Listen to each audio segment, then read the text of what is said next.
Hi, it's Sylvia here with Vintage Kitchen Vixen, and today I'm going to be showing you how to make a crudité platter with a kefir ranch dip.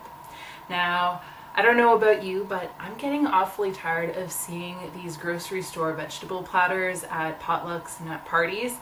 I know, they're very convenient, they're easy, you just go to the grocery store when you're in a rush and you don't have to put any effort into what you're bringing to a party.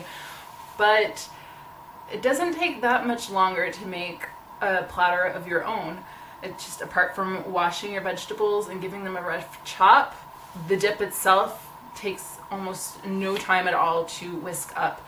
So I'm going to show you how to make one super quick. You can use whatever vegetables that you want, but today I had carrots, I had cucumber, I had cherry tomatoes, orange bell pepper, and then I think that was it. Oh yes, and broccoli. So I just used what I had, and let me show you how I did it.